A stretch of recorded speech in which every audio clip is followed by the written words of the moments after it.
streaming, all right, for as long as you want to be up here, okay? For as good as God is and the glory of his presence, it is super strong and powerful today. I don't know, I don't even want to say like I want to overdo it or anything, but it was almost a struggle this morning. I wasn't struggling with the word or anything, but everything wanted to not work right. The printer, that's why we only had 2 bulletins today. The printer didn't want to work right. The one I have is printed kind of backwards and jacked up. Look, see here, because there's nothing on the inside. Yeah, but it just didn't print right. The printer didn't want to act right. I went in, I put everything in, and it did not print the way it was supposed to print.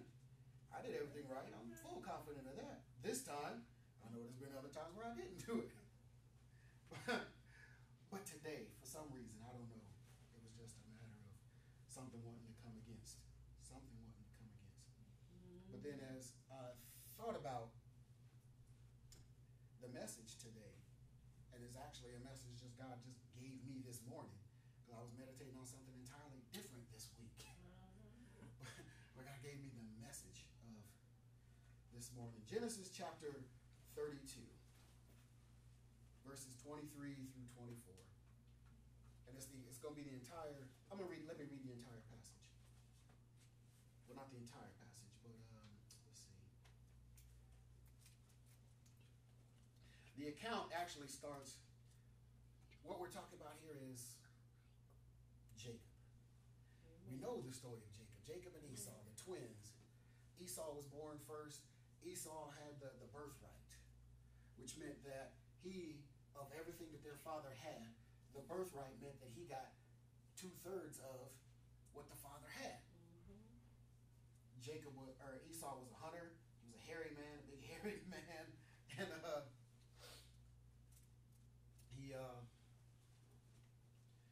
he was the hunter. Jacob was the I'll say the opposite, but he wasn't a hunter. He wasn't a big hairy man. He wasn't the big manly man, macho, carrying on kind of guy. He just wasn't. He wasn't in line to receive the inheritance. He wasn't in line to receive the birthright. But he figured out a way to get the birthright. He would trick his brother into giving up the birthright. And so he did. Esau came in from the fields hunting, doing whatever it was Esau did. Jacob had cooked up some stew. That's what Jacob could do. Jacob could throw down in the kitchen. He could put it down. Gordon Ramsay, he could have learned some stuff from Jacob. But Esau came in from the fields. He was hungry. Jacob had cooked up this stew, and Jacob, he said, I'll give you some. I'll give you some of this. I see how hungry you are. I'll give you some of this. But you're going to give me your birthright.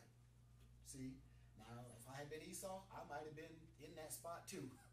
Being hungry and all of that, and having that aroma hit your nostrils. You know what I'm talking about? I know you do. See? But having that, he came in and that aroma hit his nostrils, and like, man, all right, well, okay, cool. My birthright is yours. Now let me have the stew. So he took the stew. He partook. So for a bowl or a pot, whatever, however much he ate or consumed that day, he gave up his birthright. Gave it up. Yeah, he did. That's sad. I know. I'm telling you, man. But so in the later years, Jacob wound up having to flee. He went to another land in the land of Laban. He went to work in the land of Laban. Laban had 2 daughters, Rachel and Leah. He fell in love with Rachel. But Laban, oh, you ready now? It's all good, man. I'm not hurt.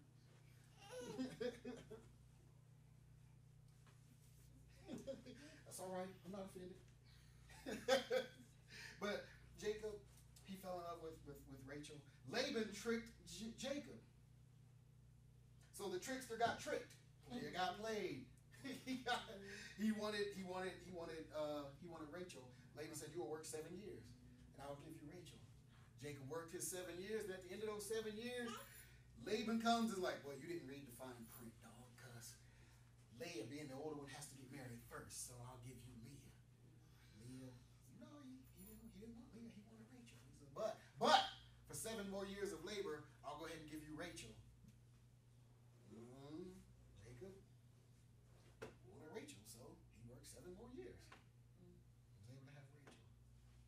And so player got played, trickster got tricked, but he got back at Laban because he finagled Laban's crop, or not his crops, but his cattle, his sheep.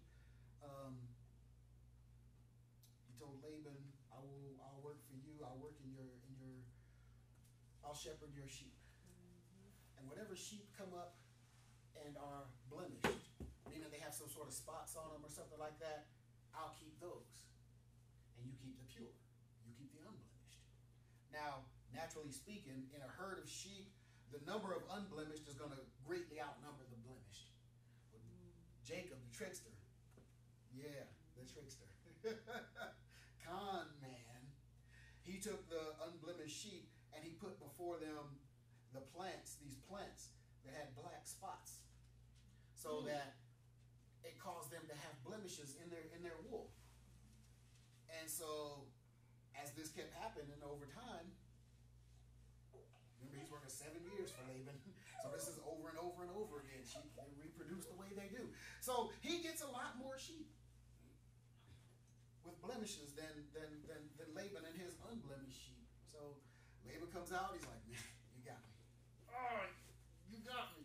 So he finishes up serving his time with Laban. He takes from Laban everything that he has earned, or he got out of Laban, and he's headed back now to meet his brother Esau.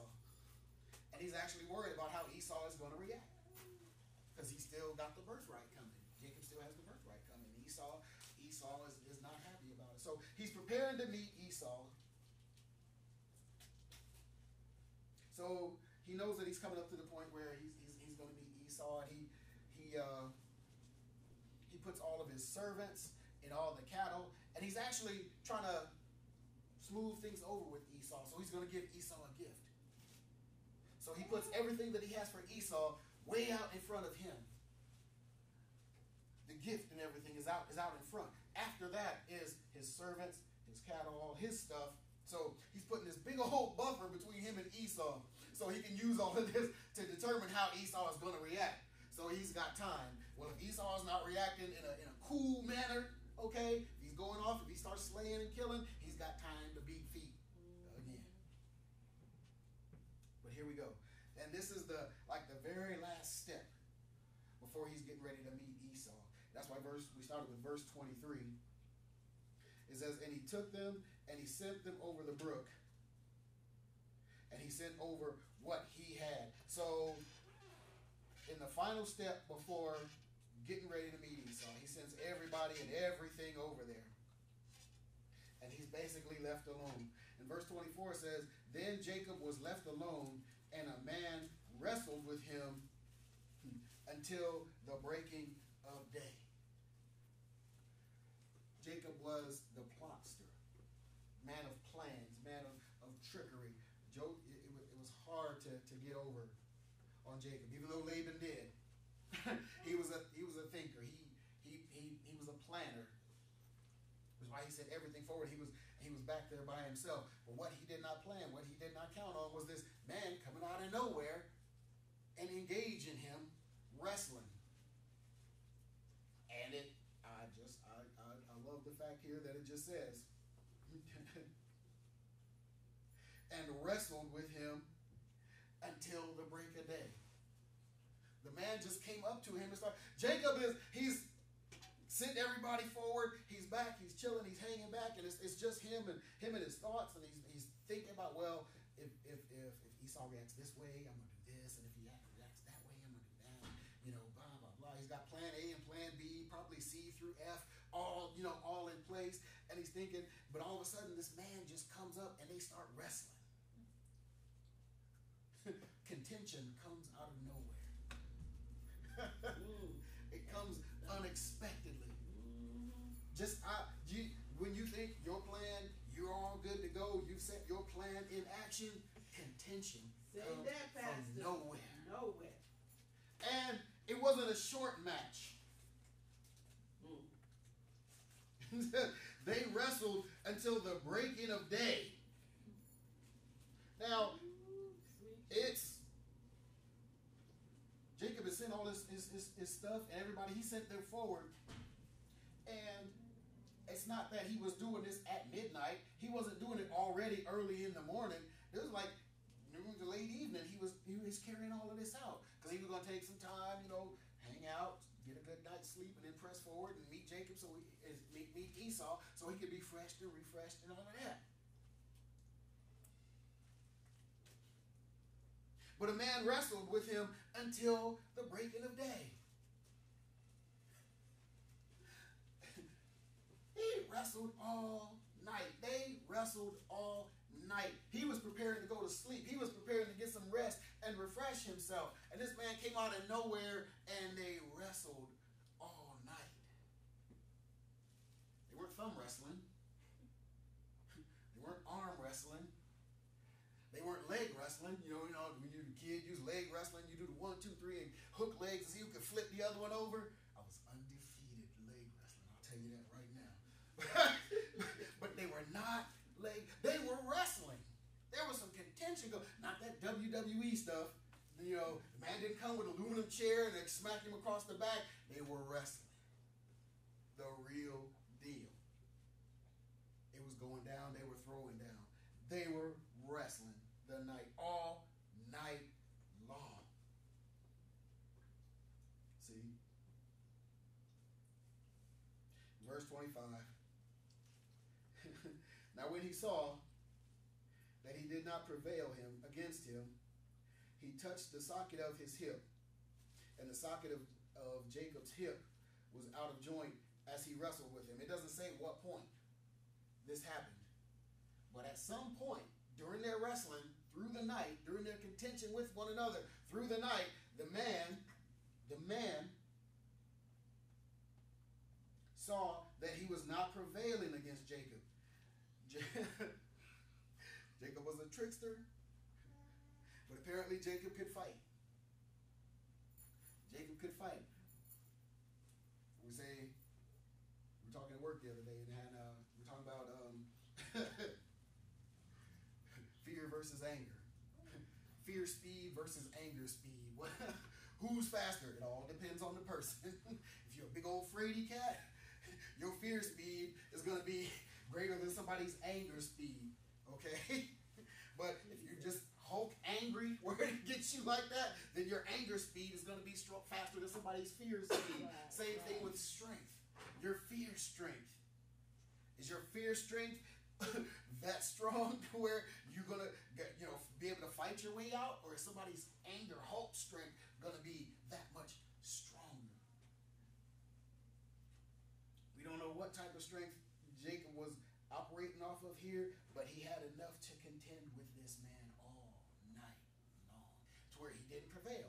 He didn't lose, but he didn't prevail. So it was just a contention going on, a back and forth, a beating of the heads. And so the man, he touched the socket of Jacob's hip, and it was out of joint as he wrestled with him. And now it's late in the match. Verse 26, and he said, "Let me go, for the day breaks." But he said, he being Jacob, "I will not let you go unless you bless me." I will not let you go unless you bless me. This contention went on all night. That came upon Jacob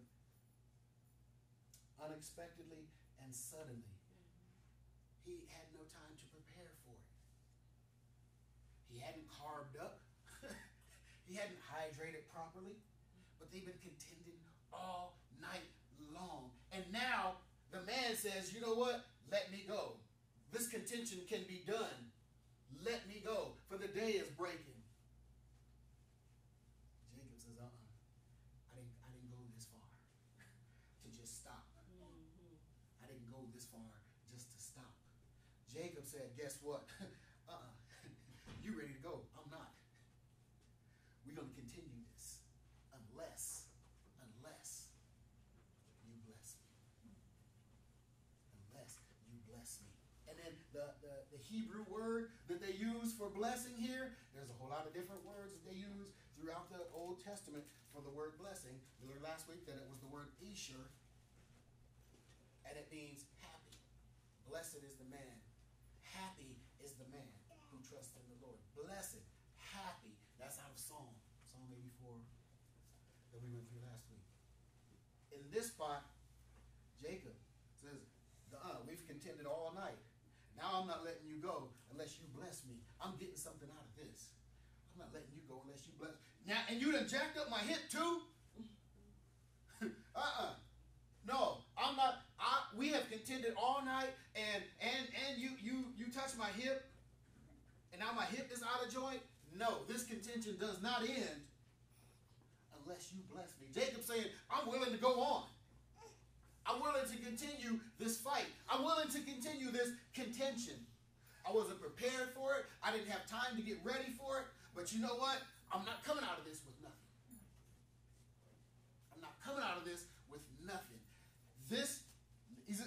Let me go. Day is coming up. Let me go. Jacob could have said, okay, and the contention would have been over. And all he would have had under his belt was a night of wrestling. A night of wrestling. Not winning and not losing.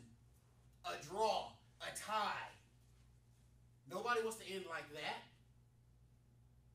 It's not hockey. They have ties in hockey. Hockey's one of the few sports where they have a tie. Soccer, I don't know if they have ties or not. They do. Thank you. Hockey. Hocker. Never mind. Soccer and hockey have ties. Tennis, baseball, football, track, basketball. No, none of those have ties. They don't have ties. Jacob did not want a tie. Jacob did not want a draw. Jacob said, you're going to bless me. We've wrestled all night. You jacked up my hip. I'm not letting you go unless you bless me. So the man says, what is your name? He said, Jacob. The man said, your name shall no longer be called Jacob, but Israel. For you have struggled with God and with men and have prevailed.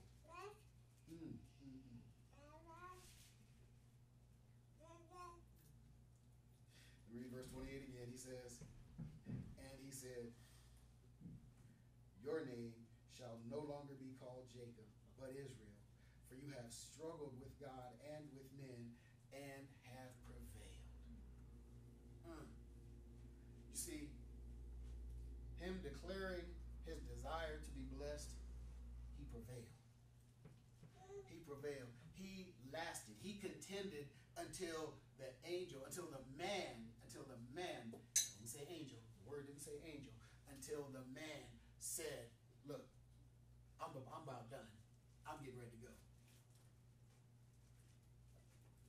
When Jacob said, no, I will not stop fighting. I will not stop fighting unless you bless me. He knew he had the injury. He didn't say unless you fix the wrong that was done. He didn't say that. I will not. And the Hebrew for the word blessing is the word barak. Barak. B-A-R-A-K. Barak. And that has the connotation of to bless, like we think of being blessed. Not in a material way, because he didn't ask for cash. He didn't ask for goats. He didn't ask for camels. He didn't ask for gold. He said, unless you bless me. And bless means, in that connotation, is like to congratulate or to praise. Jacob knew who he was. Jacob, by the context of what's going on here, had to have been tired of living the con man life. He conned his brother out of the birthright. He went and dealt with Laban. Laban conned him first. He got Laban back. Okay, so he's coming back and he's trying to make amends with his brother. So he's tired of being the con man. He wants a change in his life. So this man comes out of nowhere unexpectedly, contending all night. And even though Jacob was the trickster, even though Jacob was the deceiver, even though Jacob was everything that Jacob was, he still knew that something wasn't right in his life. He still knew that this was his opportunity to make a change. And he knew that man had the ability to bless him. He knew that who he was contending with had the ability to bless him. He didn't ask for healing. He asked to be blessed. He asked to be congratulated. He asked to be praised, because part of Barak is praise. That's what we say praise is, to bless. That was all he wanted. He wanted his life to be different. He wanted his life to change. So the contention, he used the contention to bring about that change, that necessary change in his life. He didn't contend, and as soon as the man said, you know what, we're about done, I'm out, he's like, good, I'm tired, get on, Gizzard, I'm glad you're gone. Woo, I'm tired. Sitting there, he didn't sitting there moping, man, I wrestled that cat all night, now my leg is on, my hip's out of joint, oh man, why did that happen? I'm trying to fix my life, I'm trying to do everything to make things better and different, and now this dude comes out of nowhere, my hip hurts, and I can't walk straight, and man, when is it going to change? When is it going to get better for me? I'm trying to be different. I'm trying to be better. No, he used that contention. Even after his hip was out of joint, he said, I will still contend. I will still fight. I will still wrestle you. You trying to leave. You trying to end this contention. You trying to end this. No. I will not end this. I will keep fighting until you bless me. I will not stop fighting unless you bless me. See, back where I come from, when people, they would talk about, getting ready to get in a fight with somebody. You got a little trash talk before the fight goes on. Oh, I can take you out. I can beat you up. I'll take you out. Oh, well, yeah, you better bring a lunch. Thank you. So you better bring a lunch, because it's not going to be easy. You better bring a lunch, because we're going to be here a while. See, we're going to be here a while. And you're not taking me out quick. You might be bigger than me. You might be badder than me. But you better bring a lunch, because I'm not going down easy. That's what you were telling people. See, I would do the opposite. Look, we're going to fight. I didn't bring a lunch, so I'm ready to take you out quick. Okay. I'm not trying to be here all day. But that was the thing. See, this man came to Joseph, neither one of them had a lunch. But they went all night.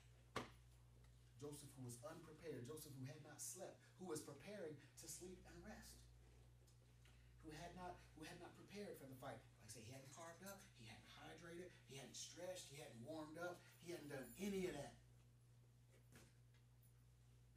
But when the fight commenced, he contended. He fought. Well, because the man who came did not prevail. The man who came did also not lose. But Jacob used that contention to declare a blessing. I will not stop fighting. Because all night he had been tired. His hip, his thigh. It touched his hip. His hip was out of joint. And that never healed. That never changed in Jacob's life. Even after the new name, he walked with a limp. Because even when they talk about when he was blessing his sons at the end, he still had that cane. He still had that staff. And he had to lean up on that staff. Why? Because, yeah, he was old. Old didn't mean anything in the Bible back then. Old didn't mean anything. 870-something years, and people were still having kids. So old wasn't old like we think of old. But he had the staff. So it never healed, and he never cried or demanded for that healing. But what he demanded when he had opportunity to get out of the fight, to end the fight, he demanded a blessing. No. I won't stop fighting unless you bless me.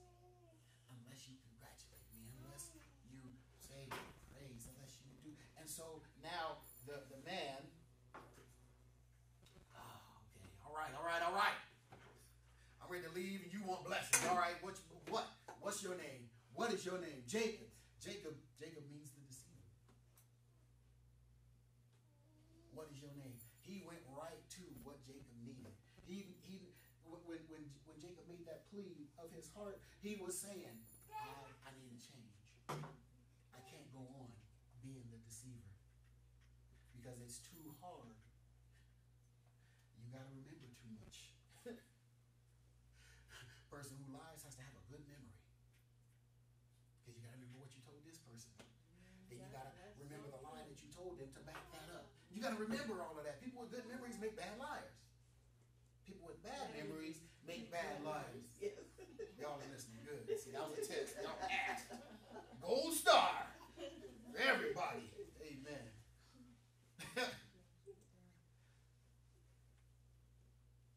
But Jacob wanted his life to change. All right.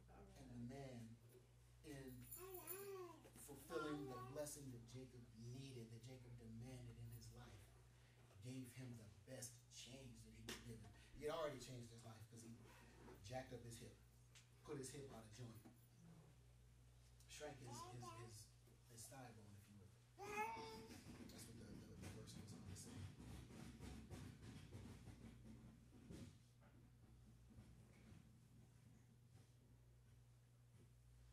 In verse 27, he says, "What is your name?" And he said, "Jacob." In verse 28, he said, "Your name shall no longer be Jacob, but Israel. For you have struggled with God and with men and have prevailed." You have struggled with God and with men and have prevailed. His life up to that point required something to bring him to a changing point. When he sent everything forward, when he had nothing, when he did not have. He didn't have his wives with him. He didn't have any of the cattle. He didn't have any of the herd that he had swindled Laban out of. He didn't have, none of that was with him. He sent that all away. And when he put all of that away, God came to him. See, it says the man. The man is representative of God himself actually having come to Jacob. Amen. And rested with Jacob. Jacob could not prevail because you can't beat God. He couldn't prevail. He didn't know, he didn't realize fully that he was wrestling with God. He didn't realize that he was wrestling with God. God manifests himself in that manner because we know we can't see the face of God and live. We know we can't see the face of God and live. But God manifested himself in such a way to where his face that we can't handle, the truth that we can't handle, show me your face. Well, we almost got back into that, right? See, but God showed Moses the backside of his glory, showed him what he could handle. God put himself in a form that Jacob could handle. Can handle contending with. And Jacob contended with him all night. He could not prevail. He did not prevail, but he couldn't. It wasn't for Jacob to prevail. It was for Jacob to endure. It wasn't for Jacob to prevail. It was for him to endure. And the fact that he endured, in that,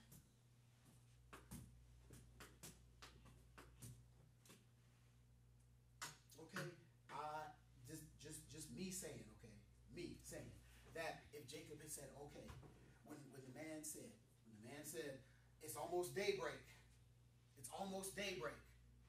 let me go. If Jacob had said, okay, because he had contended with God, he might have still gotten something, because God does not come down empty-handed. He does not come down with no purpose. He might have still gotten something. But because Jacob said, no. We've gone this long. I'm not letting you go unless you bless me. So the man comes and Jacob.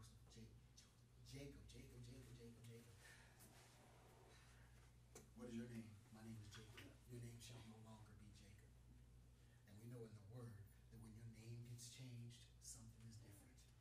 You're a new person now. You're a different person.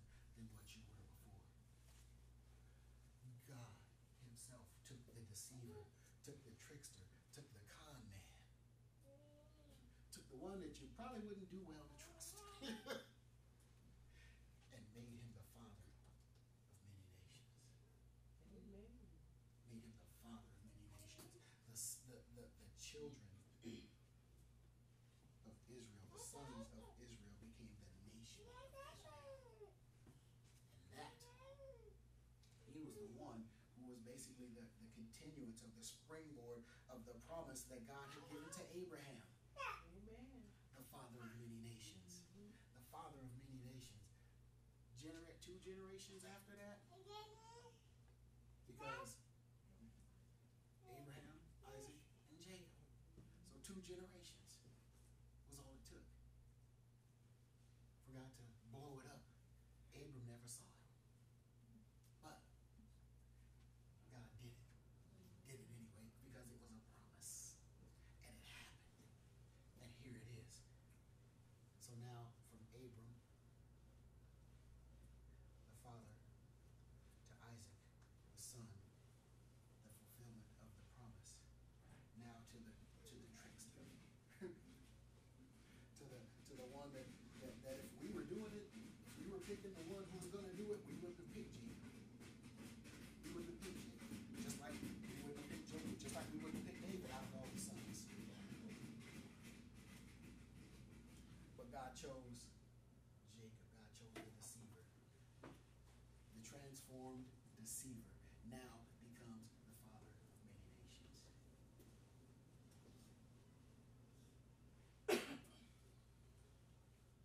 His name is changed. More than just his name, his life was changed. You back? All right now. Jacob is now Israel.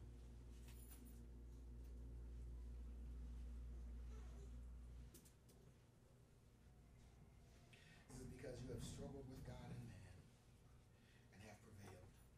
Jacob, being who he was going to prevail over men. He was a trickster. He was going to do it his way, and he was going to prevail over men. Jacob, being who he was, with his heart of competition, of not wanting to be gotten over on, that was part of what helped him to contend throughout the night with the Lord. Not even fully realizing that it was God himself. Oh, be careful there. You got to be careful down there a little bit. You're back again, all right? You let me know when you want to go, okay? All right? But here we go again with he changed Jacob's heart. Jacob had that heart of that no one was going to get over on him, that no one was going to beat him, that he was going to get what he wanted. And because he did whatever means to get the birthright from Esau, he used that same heart, that same desire to get what he wanted from this man whom he was contending with. Yes, to get what he knew he needed in his life. What he knew he needed, right? Like you do to get what you need, right? Yes. But Jacob's life changed because he knew he needed a change. Because the contention that should have tired him out, amen. High five. You said you called for it. The contention that should have wore him out. The contention that should have gotten him discouraged. The contention that came out of nowhere that he had no time to prepare for, to get ready for. The contention, it should have made him disappointed. It should have discouraged him. But he used that contention to get what it was that he needed. I won't let go unless you bless me. The man was like, come on. Well, be careful with that, bro. Come on, man. We wrestled all night. Let me go. Daylight is coming. By all right. If that had been me, I'm like, oh, gone, man. Please, just go. Just go. Just go. I found me a rock and whew,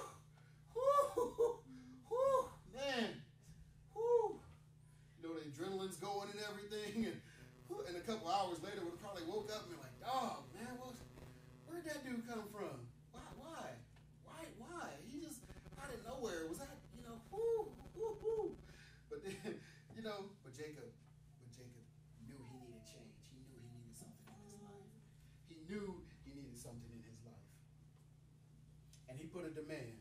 He put a demand. He said, you know what? I will not let you go unless you bless me. Unless you bless me. He used that contention, used that opposition, used that wrestling man to get what it was he needed to change his life, not his situation, not his circumstance. He wasn't. He knew. He had two wives, not one but two. He only wanted one, okay? And that whole situation got to be really bad for him, you know. but he got what he wanted. He got what he wanted. He worked 7 years for Rachel. Got tricked and worked 7 more. He worked 14 years to get what he wanted, to get the woman that he wanted. 14 years. But he did it. So as much as we can look at Jacob as the trickster, as much as we can look at Jacob, Jacob had some kind of determination inside. Jacob had some kind of stick-to-itiveness. Jacob had some level of endurance. Why? Because he knew what he needed. Nothing was going to stop him from getting what he wanted. See, we look down on Jacob as the deceiver, but Jacob has something inside that we need to develop. Yes, Pastor. That we need to develop. Jacob had a mindset of, I'm not going to let anything get in the way. I'm going to do whatever I need to get to. But see, we got to have that heart of the transformed Jacob. We got to have that heart of Israel now. Because Jacob got transformed. Jacob got changed. See, we gotta press. We gotta know that we gotta press our way into God. Amen. Into God. To get what we need from Him. Because in your presence there is fullness of joy. So if we know that, then we need to be pressing to get into His presence. Yes. When whatever contention comes forward, we need to face that contention. So true. We need to face that contention with an attitude of, guess what? I didn't bring a lunch. So if we got to go all night, or you let them know, guess what? I brought a lunch. So I'm ready. I'm ready. If this got to go all night, it's going to go all night. But I'm not letting go. I'm not letting go. Bring it. Come at me, bro. Put it out there. Glory. Put it out there. Jesus. Good. Jacob wrestled. Jacob wrestled. It wasn't expected. That was the last thing he expected. The contention that he was preparing for from his brother never came. Never came. What he was preparing for. All his plans, he had plan A, B, C, D. He had all of that in motion just in case Esau reacted a certain way. But all his contingency plans didn't need him. Didn't need him. But what he didn't and couldn't plan for was what changed his life. Was what changed his life. His handling of the unexpected contention. What he wasn't ready for, what he wasn't prepared for, came upon him and he endured. He contended. Didn't give up. He didn't win or he didn't lose throughout the night. Even after having been injured, even after having his body permanently changed, he still contended. After he was touched. The angel, the man, did that. And it's after that. He says, look, daylight's coming. I gotta go. I gotta be out. No. Even with his injured leg, even with his hip out of joint, as the word says, no. I'm going to keep fighting. I'm not stopping. He could have said, okay, good. I'm gonna nurse this injury. I gotta fix myself. I gotta do all of this and that. I gotta do this. No, I will not stop fighting. No, you're giving me the opportunity to end this.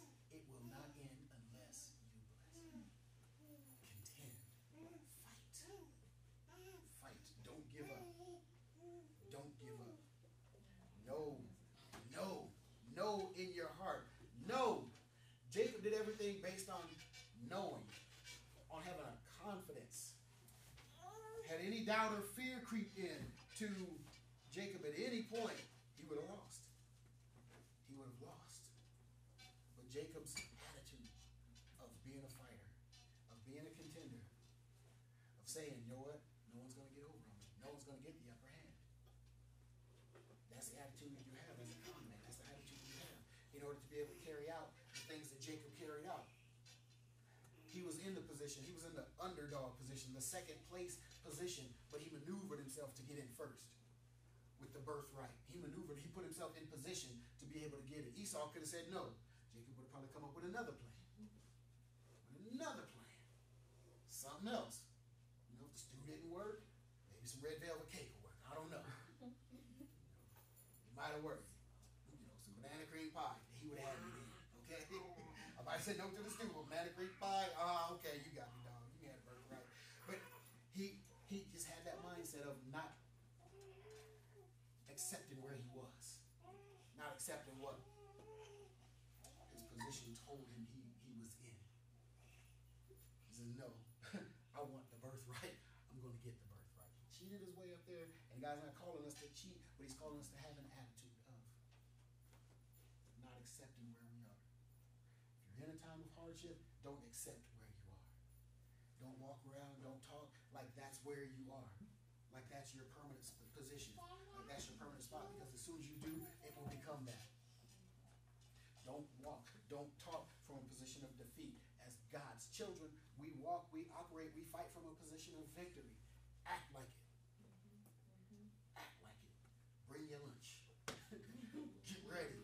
Be prepared. Stretch out. Pull your hammies. You know, get it all ready. Get ready, because you know contention is coming. Because you know things are going to come against you.